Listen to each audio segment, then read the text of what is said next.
Look back the previous presidential elections, apart from late Mr. J.R. Jayawardena and late Mr. R. Premadasa, all other candidates, for example, Mrs. Chandrika Kumaratunga Bandaranaike and even Mr. Mahinda Rajapaksa, they all promised to abolish the executive presidency. Once they gained power, they failed to do so. How do you look in this present situation it will be executed? Because firstly I can't talk of President Rajapaksa. We knew he won't fulfill it, and President Kumaratunga also didn't want to abolish it, though she agreed. As far as the UNP is concerned, the first time we made the commitment, and we are making the commitment because we want to abolish it. We are the ones who have been safeguarding it and saying, no, let's give it a try, let's modify it. But we are telling the country now this is wrong, we have to abolish it. Some of the other parties who are coming in are also the same view.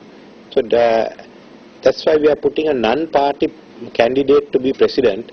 He can continue to be the non-executive president of Sri Lanka once we have abolished the executive presidency.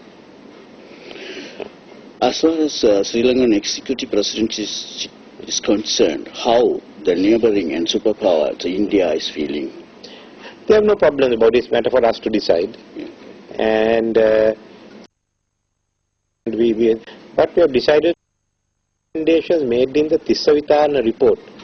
Tissavitana, as you know, is Mahinda Rajapaksa's minister who heads the AP, the all-party representative conference, and he has recommended abolishing the executive presidency, transferring the powers to the Prime Minister, and simultaneously with the parliamentary elections, the voters also elect a Prime Minister.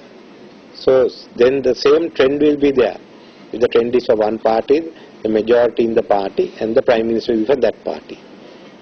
We have also gone further to say that the President won't have any power to dissolve Parliament, either on his own or on the advice of the Prime Minister. Parliament will be for a fixed term, but the Parliament can by resolution decide to go for elections early, in which case the Parliament and the Prime Minister both will have to face elections again.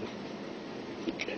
So once you declared General Mr. Sarath Fonseka as a common candidate of the opposition, there were news reports saying that India is not willing his entry into politics. How do you comment on this?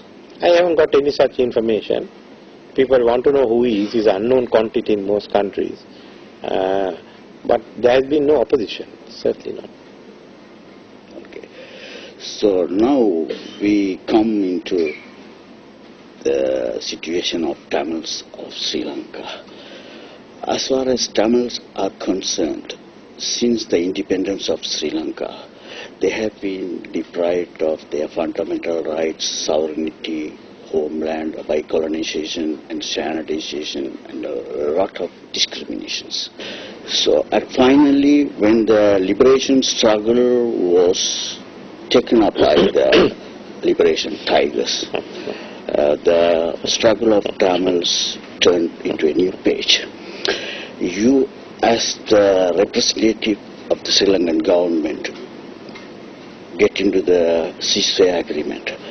After the collapse of the ceasefire agreement, the war started up, and now everything is over according to the Sri Lankan government. So at this juncture, how do you propose a solution to the ethnic situation, long-standing conflict of Sri Lanka? The 2005 presidential election gave a unique opportunity for all of us to ensure that we could have peace acceptable to all communities. Unfortunately, the LTT and Prabhakaran decided otherwise. They thought they could get a better deal from Mahinda Rajapaksa. I need not tell you what the consequences of that decision was. But the Tamils are leaderless. Tamils are powerless. Tamils are Sri Lankan origin. Many of them are being held in camps in the Vanni. They are unable to do anything. This is bad for the country, because Tamils have played an important role in Sri Lanka, both in the present, in the independence, and in the ancient times. The civilization that was there in Jaffna also made a significant contribution in shaping our history. And this country, Sri Lanka, is the land of all of us. A Sinhalese, a Tamil, a Muslim, a Burgher must be able to say, this is my motherland. This is the land to which I belong. We are Sri Lankans entitled to equal treatment. Now this has been the real core issue amongst the Tamils. Issues like standardization got resolved, and then in 1978 Mr. Jayawardena accepted the Dudley Senaka Chellanayagam formula on settlement in all areas according to the ethnic criteria. But this whole issue of equality and the discrimination against Tamils have been the major issue. Now this gives us, with a new parliament, an opportunity. It won't be for very long, but in the year 2010 to sort this out, to get a new constitution. We have to think of not merely of provincial councils. We have to think of overall constitution which guarantees the rights of the people, guarantees, defines the functions of parliament and the executives, and within that we have to have the power sharing systems, whatever everyone can agree on.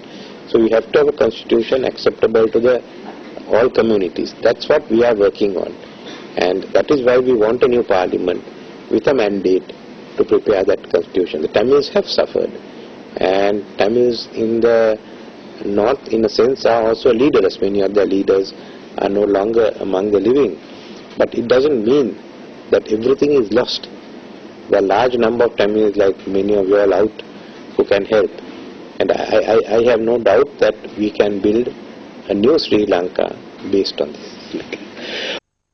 Point of view, the failure of the Tamils in 2005 elections supporting you, the outcome, Mr. Mahinda Rajapaksa came to power.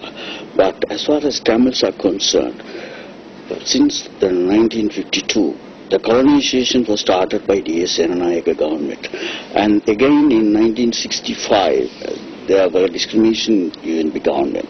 At last, there are accusations that rifts and splits among the LTT was created by your government and your subordinates. So how do you look into the situation?